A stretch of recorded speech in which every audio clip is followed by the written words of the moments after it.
ओम श्री गणेशाय नमः। श्री मृत संजीवनी स्तोत्रम्।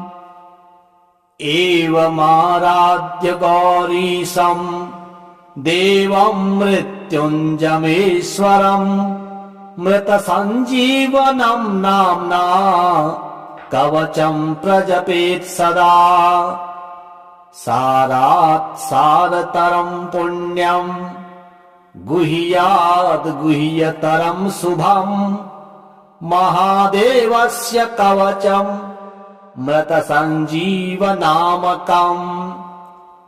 समाहितमना भूत्वा शृणुष्व कवचं शुभं श्रुत्वैतद्दिव्य कवचं रहस्यं कुरु सर्वदा।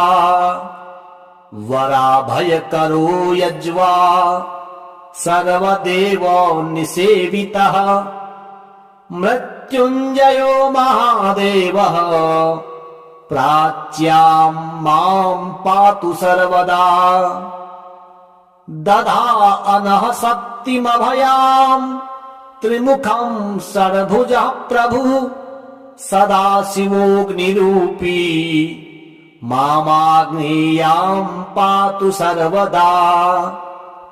अष्टदशभुजोपेतो दण्डाभयकरो विभुः यमरूपी महादेवो दक्षिणस्यां सदावतु।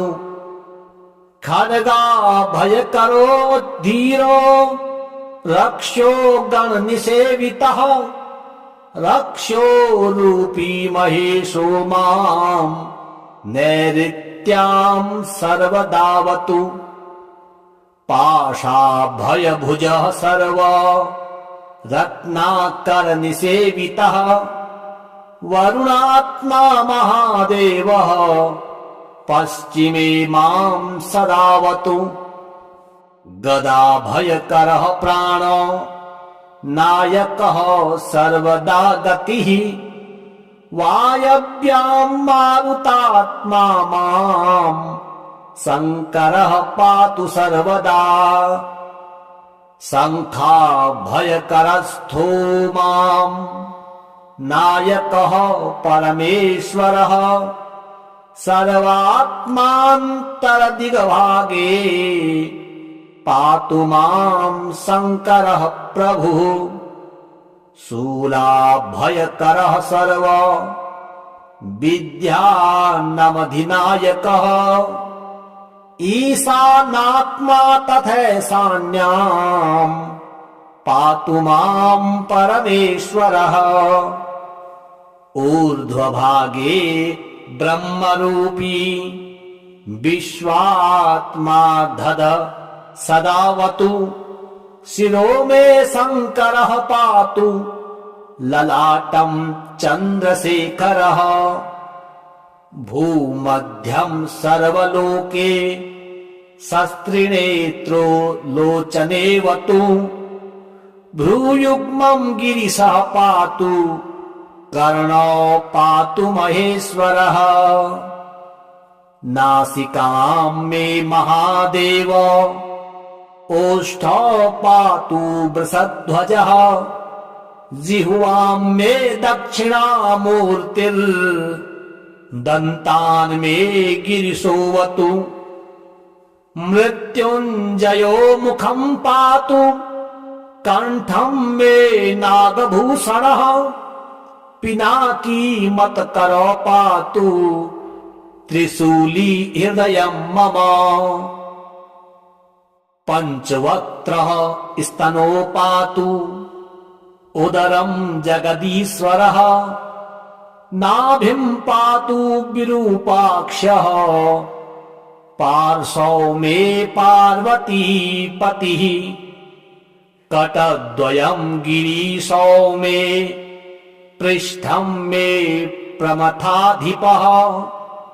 गुह्यं महेश्वरः पातु ममोरु पातु भैरवः।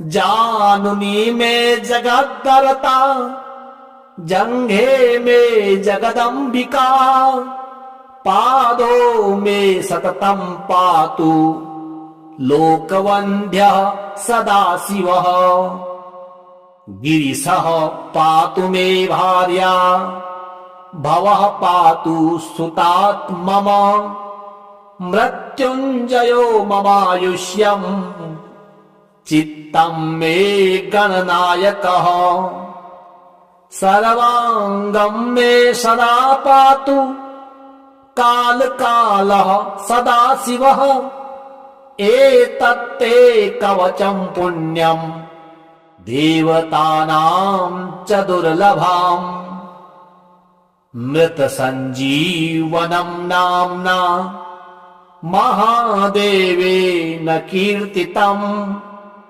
सहस्रावर्तनं चास्य पुरश्चरणमीदितम् यः पठेत् शृणुयात् नित्यम् श्रावयेत् सुसमाहितः सकालमृत्युं निर्जित्य सदायुष्यं समश्नुते हस्तेन वा यदा स्पृष्ट्वा मृतं सञ्जीवयत यशो आधयो व्याद्यस्तस्य न भवन्ति कदाचन कालमृयुमपि प्राप्त मसौजयति सर्वदा अणिमादिगुणैश्वर्यम् लभते मानवोत्तमः युद्धारम्भे पठित्वेदम् अष्टाविंशतिवारतम् युद्धमध्ये स्थितः शत्रुः सद्यः सर्वैर्न दृश्यते न ब्रह्मादीनि चास्त्राणि श्रियं कुर्वन्ति तस्य वै विजयं लभते देव युद्धमध्येऽपि सर्वदा प्रातरुत्थाय सततं यः पठेत् कवचं शुभम् अक्षय्यं लभते सौख्यः मिह लोके परत्र च सर्वव्याधिविनिर्मुक्तः सर्वरोगविवर्जितः अजरामरणो भूत्वा सदा षोडशवार्षिकः विचरव्यखिलान् लोकान् प्राप्य भोगांश्च दुर्लभान् तस्मादिदं महागोप्यं कवचं समुदाहृतम् मृतसञ्जीवनं नाम्ना देवतैरपि दुर्लभम्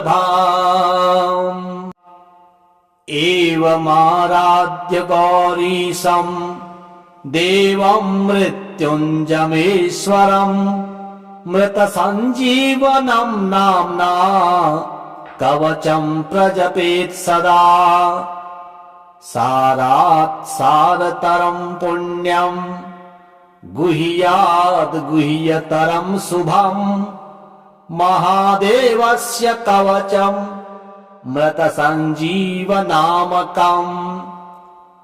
समाहितमना भूत्वा शृणुष्व कवचं शुभम् श्रुत्वा तद्दिव्यकवचं रहस्यं कुरु सर्वदा वराभयकरो यज्वा सर्वदेवो निसेवितः मृत्युञ्जयो महादेवः प्राच्यां मां पातु सर्वदा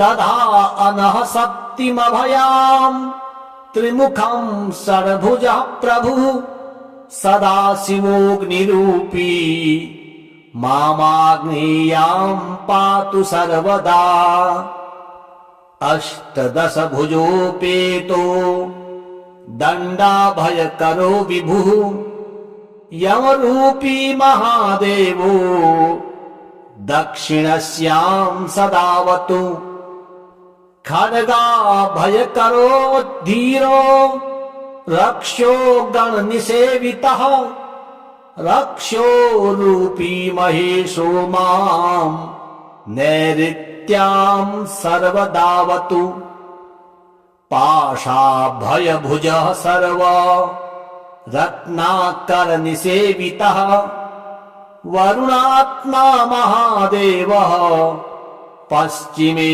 मां सदावतु गदाभयकरः प्राण नायकः सर्वदा गतिः वायव्यां मारुतात्मा मां शङ्करः पातु सर्वदा शङ्खाभयकरस्थो मां नायकः परमेश्वरः सर्वात्मान्तरदिग्भागे पातु मां शङ्करः प्रभुः शूलाभयकरः सर्व विद्यानमधिनायकः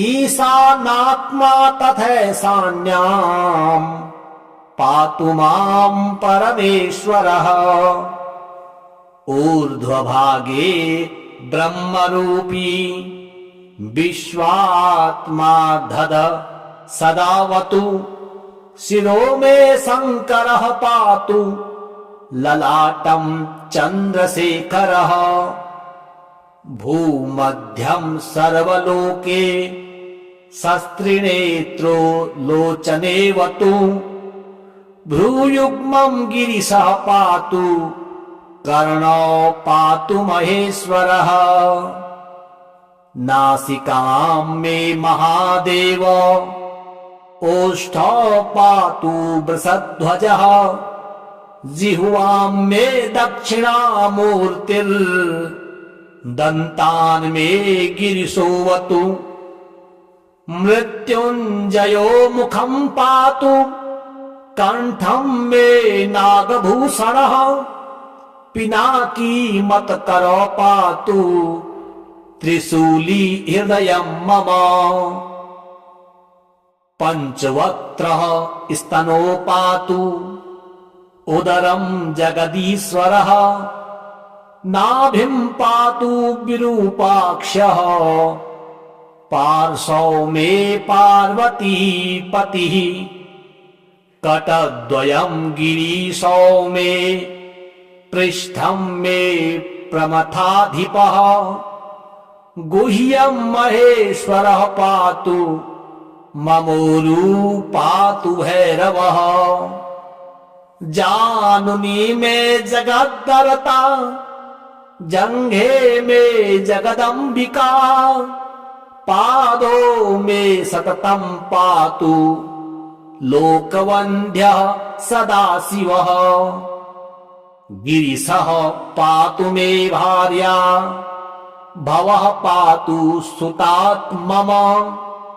मृत्युञ्जयो ममायुष्यम् चित्तं मे गणनायकः सर्वाङ्गं मे सदा पातु कालकालः सदाशिवः एतत्ते कवचं पुण्यं देवतानां च दुर्लभम् मृतसञ्जीवनं नाम्ना महादेवेन कीर्तितम् सहस्रावर्तनं चास्य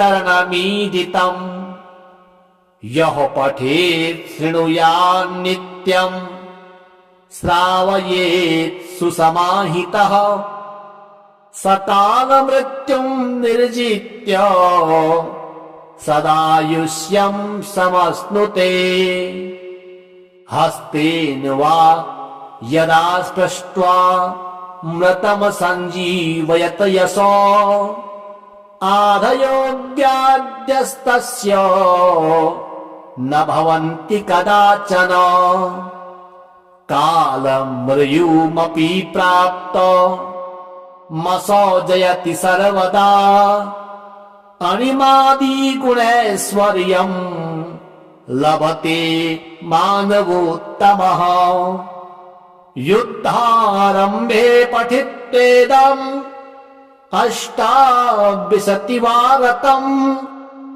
युद्धमध्ये स्थितः शत्रुः सद्यः सर्वैर्न दृश्यते न ब्रह्मादीनि चास्त्राणि श्रियं कुर्वन्ति तस्य वै विजयं लभते देव युद्धमध्येऽपि सर्वदा प्रातरुत्थाय सततम् यः पठेत् कवचं शुभम् अक्षय्यं लभते सौख्यमिह लोके परत्र च सर्वव्याधिविनिर्मुक्तः सर्वरोगविवर्जितः अजरामरणो भूत्वा सदा षोडशवार्षिकः विचरव्योऽखिलान् लोकान् प्राप्य भोगांश्च दुर्लभान् तस्मादिदं महागोप्यम् कवचं समुदाहृतम् मृतसञ्जीवनं नाम्ना देवतैरपि दुर्लभम् एवमाराध्य गौरीशम् देवं मृत्युञ्जयेश्वरम् मृतसञ्जीवनं नाम्ना कवचं प्रजपेत् सदा सारात् सारतरं पुण्यं गुह्याद् गुह्यतरं शुभम् महादेवस्य कवचं मृतसञ्जीवनामकम्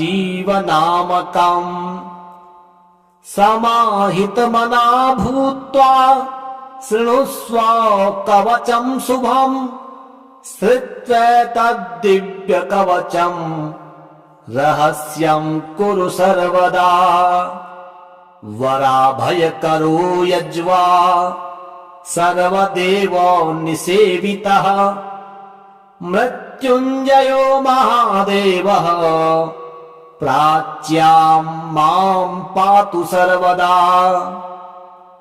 दधानः शक्तिमभयां त्रिमुखं षड्भुजः प्रभुः सदाशिवोऽग्निरूपी मामाग्नेयां पातु सर्वदा अष्टदशभुजोपेतो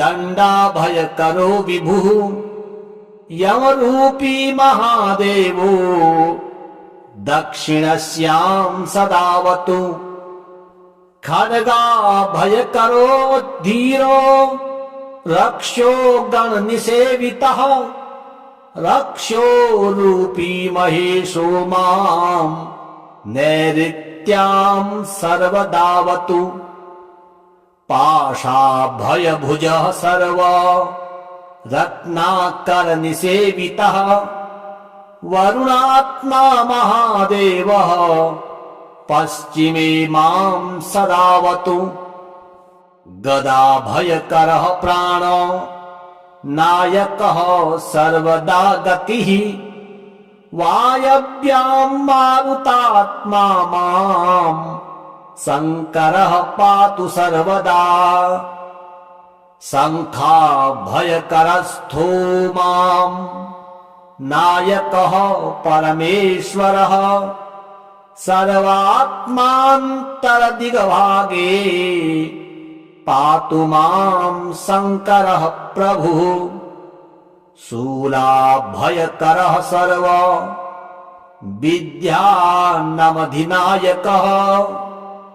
ईशानात्मा तथैशान्यां पातु मां परमेश्वरः ऊर्ध्वभागे ब्रह्मरूपी विश्वात्मा धद सदावतु शिरो मे शङ्करः पातु ललाटं चन्द्रशेखरः भूमध्यं सर्वलोके शस्त्रिनेत्रो लोचनेवतु भ्रूयुग्मं गिरिशः पातु कर्णो पातु महेश्वरः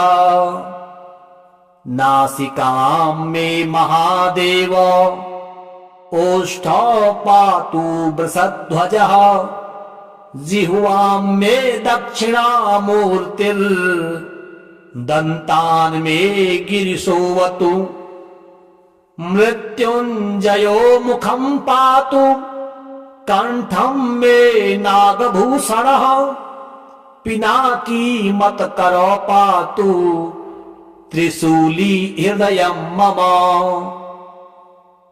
पंचवक्त्रः स्तनो पातु उदरं जगदीश्वरः नाभिं पातु विरूपाक्षः पार्श्वौ मे पार्वती पतिः कटद्वयं गिरीशौ मे पृष्ठं मे प्रमथाधिपः गुह्यं महेश्वरः पातु ममोरु पातु भैरवः जानुनी मे जगद्दरता जंघे मे जगदंबिका पादो मे सततं पातु लोकवन्ध्यः सदाशिवः गिरिशः पातु मे भार्या भवः पातु सुतात् मम मृत्युञ्जयो ममायुष्यम् चित्तं मे गणनायकः सर्वांगं मे सदा पातु कालकालः सदाशिवः एतत्ते कवचं पुण्यं देवतानां च दुर्लभम् मृतसञ्जीवनं नाम्ना महादेवेन कीर्तितम् सहस्रावर्तनं चास्य पुरश्चरणमीदितम् यः पठेत् शृणुयात् नित्यम् श्रावयेत् सुसमाहितः सकालमृत्युं निर्जित्य सदायुष्यं समश्नुते हस्तेन वा यदा स्पृष्ट्वा मृतं सञ्जीवयत यशो आधयो व्याद्यस्तस्य न भवन्ति कदाचन कालमृयुमपि प्राप्त मसौजयति सर्वदा अणिमादिगुणैश्वर्यं लभते मानवोत्तमः युद्धारम्भे पठित्वेदम् अष्टाविंशतिवारतम् युद्धमध्ये स्थितः शत्रुः सद्यः सर्वैर्न दृश्यते न ब्रह्मादीनि चास्त्राणि श्रियं कुर्वन्ति तस्य वै विजयं लभते देव युद्धमध्येऽपि सर्वदा प्रातरुत्थाय सततं यः पठेत् कवचं शुभम् अक्षय्यं लभते सौख्यं मिह लोके परत्र च सर्वव्याधि विनिर्मुक्तः सर्वरोगविवर्जितः अजरामरणो भूत्वा सदा षोडशवार्षिकः विचरव्यखिलान् लोकान् प्राप्य भोगांश्च दुर्लभान् तस्मादिदं महागोप्यं कवचं समुदाहृतम् मृतसञ्जीवनं नाम्ना देवतैरपि दुर्लभम्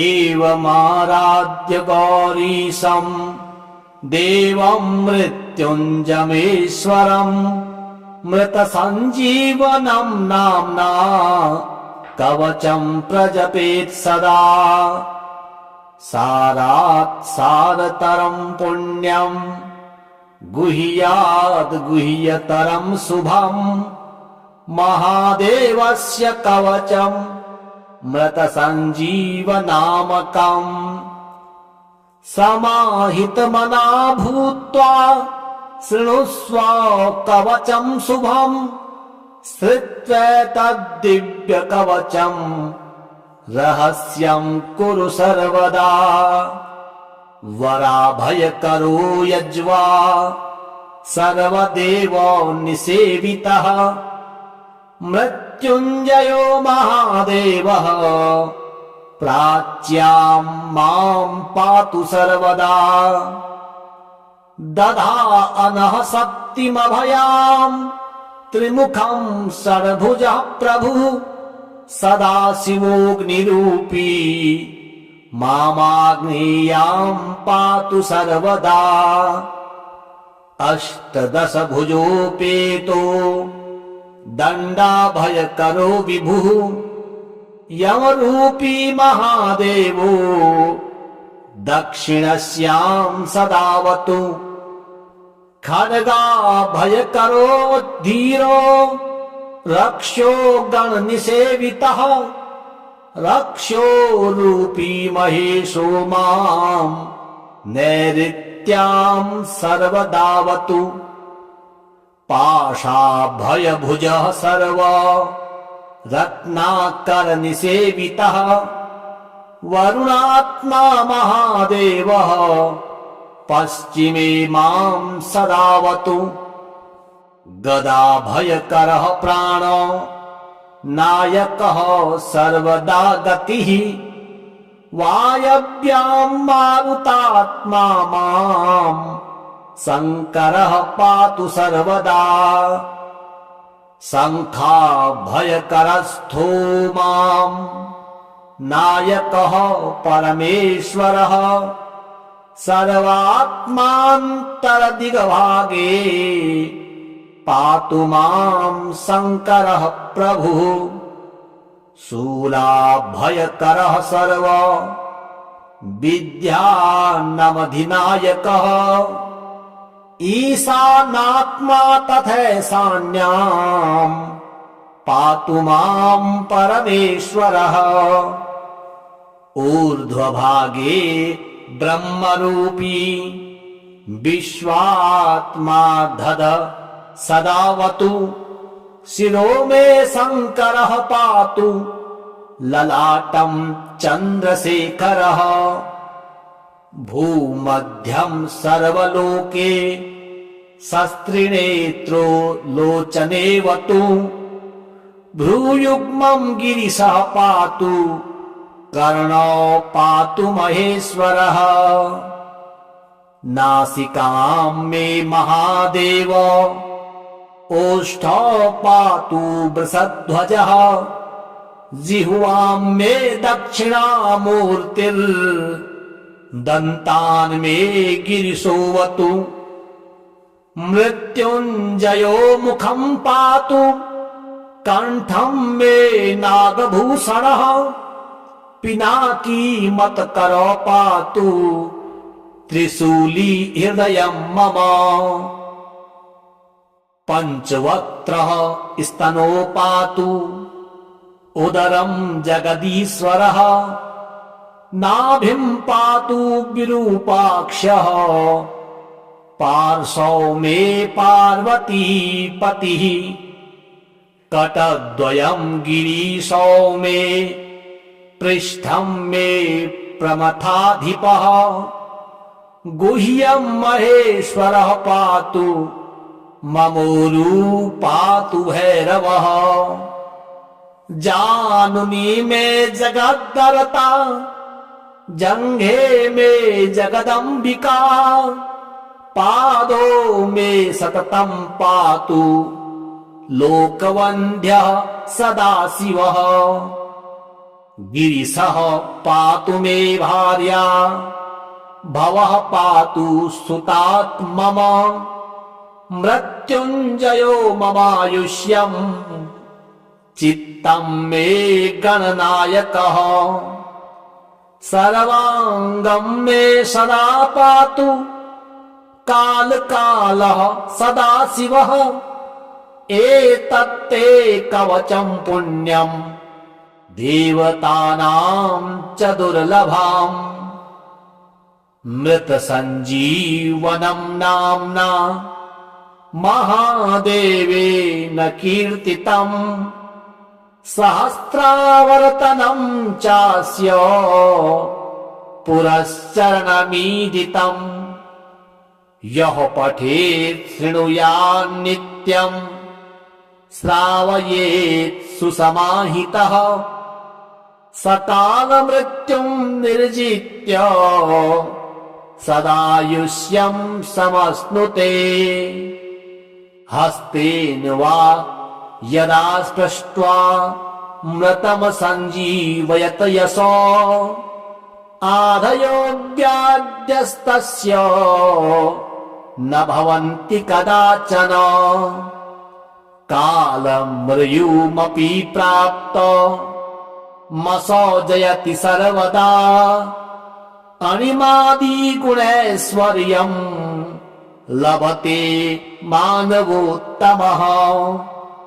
युद्धारम्भे पठित्येदम् अष्टाविंशतिवारकम्। युद्धमध्ये स्थितः शत्रुः सद्यः सर्वैर्न दृश्यते। न ब्रह्मादीनि चास्त्राणि श्रियं कुर्वन्ति तस्य वै। विजयं लभते देव युद्धमध्येऽपि सर्वदा। प्रातरुत्थाय सततम् यः पठेत् कवचं शुभम्। अक्षय्यं लभते सौख्यमिह लोके परत्र च। सर्वव्याधिविनिर्मुक्तः सर्वरोगविवर्जितः। अजरामरणो भूत्वा सदा षोडशवार्षिकः। विचरव्यखिलान् लोकान् प्राप्य भोगांश्च दुर्लभान्।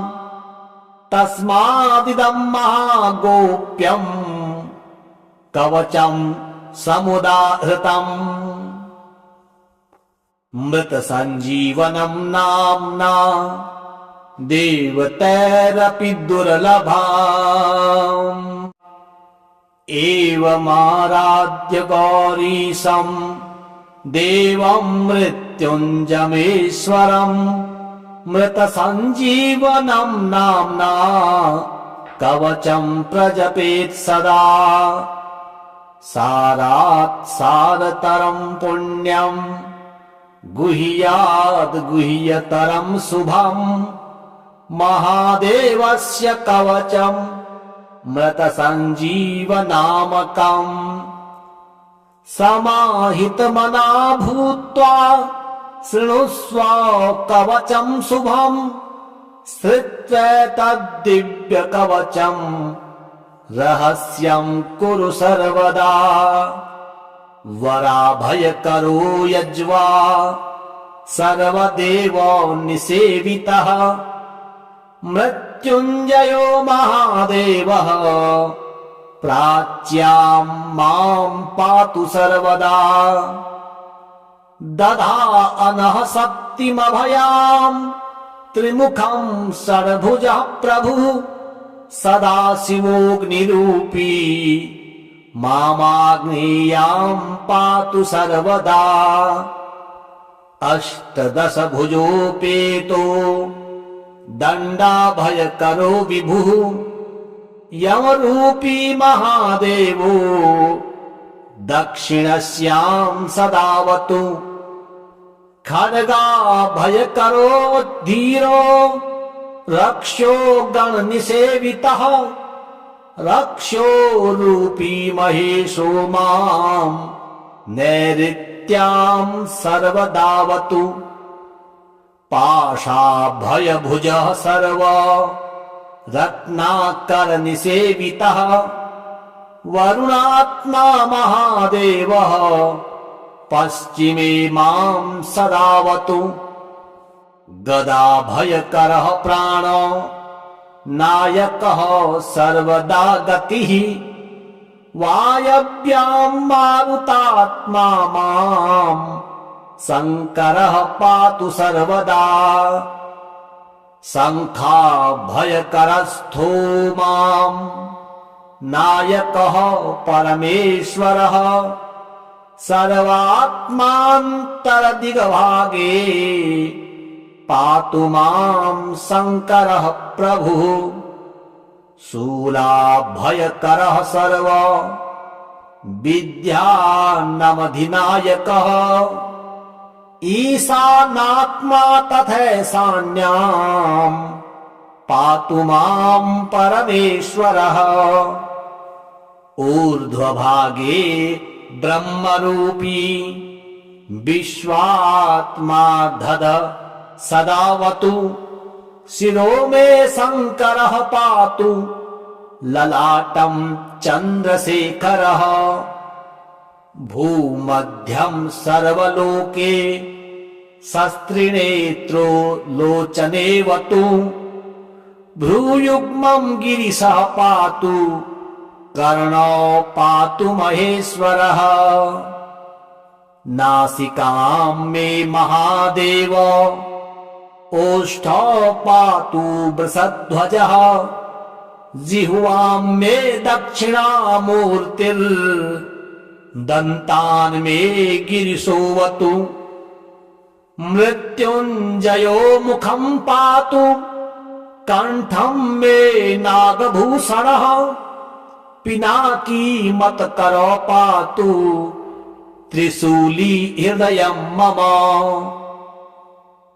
पञ्चवक्त्रः स्तनो पातु उदरं जगदीश्वरः नाभिं पातु विरूपाक्षः पार्श्वौ मे पार्वतीपतिः कटद्वयं गिरीशौ मे पृष्ठं मे प्रमथाधिपः गुह्यं महेश्वरः पातु ममोरु पातु भैरवः जानुनी मे जगद्दरता जङ्घे मे जगदम्बिका पादो मे सततं पातु लोकवन्द्यः सदाशिवः गिरिशः पातु मे भार्या भवः पातु सुतात् मम मृत्युञ्जयो ममायुष्यम् चित्तं मे गणनायकः सर्वाङ्गं मे सदा पातु कालकालः सदाशिवः एतत्ते कवचं पुण्यं देवतानां च दुर्लभम् मृतसञ्जीवनं नाम्ना महादेवेन कीर्तितम् सहस्रावर्तनं चास्य पुरश्चरणमीदितम्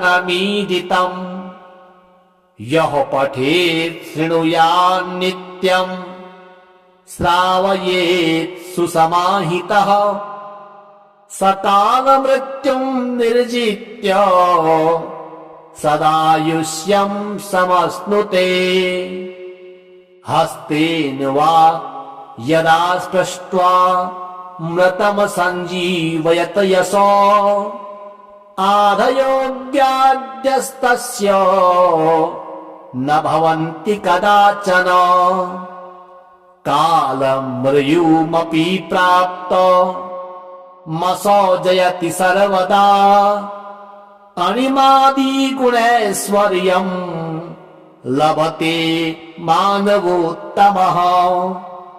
युद्धारम्भे पठित्येदम् अष्टाविंशतिवारतम्। युद्धमध्ये स्थितः शत्रुः सद्यः सर्वैर्न दृश्यते। न ब्रह्मादीनि चास्त्राणि श्रियं कुर्वन्ति तस्य वै। विजयं लभते देव युद्धमध्येऽपि सर्वदा। प्रातरुत्थाय सततम् यः पठेत् कवचं शुभम्। अक्षय्यं लभते सौख्यमिह लोके परत्र च। सर्वव्याधिविनिर्मुक्तः सर्वरोगविवर्जितः। अजरामरणो भूत्वा सदा षोडशवार्षिकः। विचरव्यखिलान् लोकान् प्राप्य भोगांश्च दुर्लभान्। तस्मादिदं महागोप्यम् कवचं समुदाहृतम्। मृतसञ्जीवनं नाम्ना देवतैरपि दुर्लभम्। एवमाराध्य गौरीशं देवं मृत्युञ्जयेश्वरम्। मृतसञ्जीवनं नाम्ना कवचं प्रजपेत् सदा। सारात् सारतरं पुण्यं गुह्याद् गुह्यतरं शुभम्। महादेवस्य कवचं मृतसञ्जीवनामकम्। समाहितमना भूत्वा शृणुष्व कवचं शुभम्। श्रुत्वैतद्दिव्यकवचं रहस्यं कुरु सर्वदा। वराभयकरो यज्वा सर्वदेवो निसेवितः। मृत्युञ्जयो महादेवः प्राच्यां मां पातु सर्वदा। दधानः शक्तिमभयां त्रिमुखं षड्भुजः प्रभुः। सदाशिवोऽग्निरूपी मामाग्नेयां पातु सर्वदा। अष्टदशभुजोपेतो दण्डाभयकरो विभुः। यमरूपी महादेवो दक्षिणस्यां सदावतु। खड्गाभयकरो धीरो रक्षो गणनिसेवितः। रक्षो रूपी महेशो मां नैऋत्यां सर्वदावतु। पाशाभयभुजः सर्व रत्नाकरनिसेवितः। वरुणात्मा महादेवः पश्चिमे मां सदावतु। गदाभयकरः प्राण नायकः सर्वदा गतिः। वायव्यां मारुतात्मा मां शङ्करः पातु सर्वदा। शङ्खाभयकरस्थो मां नायकः परमेश्वरः। सर्वात्मान्तरदिग्भागे पातु मां शङ्करः प्रभुः। शूलाभयकरः सर्व विद्यानमधिनायकः। ईशानात्मा तथैशान्यां पातु मां परमेश्वरः। ऊर्ध्वभागे ब्रह्मरूपी विश्वात्मा दध सदावतु।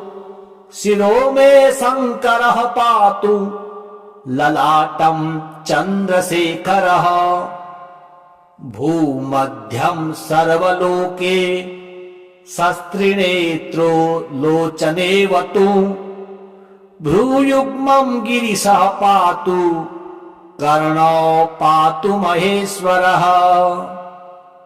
नासिकां मे महादेव ओष्ठौ पातु वृषध्वजः जिह्वां मे दक्षिणामूर्तिर् दन्तान् मे गिरिशोऽवतु मृत्युञ्जयो मुखं पातु कण्ठं मे नागभूषणः पिनाकी मत्करो पातु त्रिशूली हृदयं मम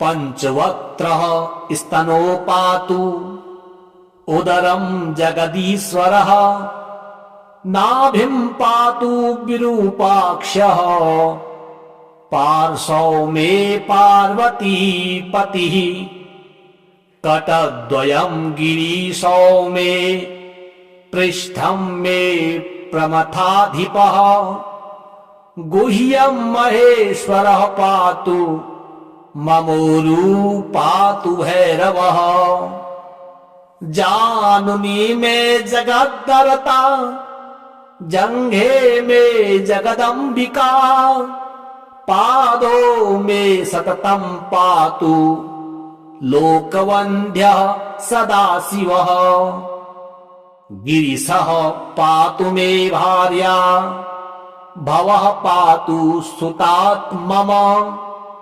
मृत्युञ्जयो ममायुष्यम् चित्तं मे गणनायकः सर्वाङ्गं मे सदा पातु कालकालः सदाशिवः एतत्ते कवचं पुण्यं देवतानां च दुर्लभम् मृतसञ्जीवनं नाम्ना महादेवेन कीर्तितम् सहस्रावर्तनं चास्य पुरश्चरणमीदितम् यः पठेत् शृणुयात् नित्यं श्रावयेत् सुसमाहितः सकालमृत्युं निर्जित्य सदायुष्यं समश्नुते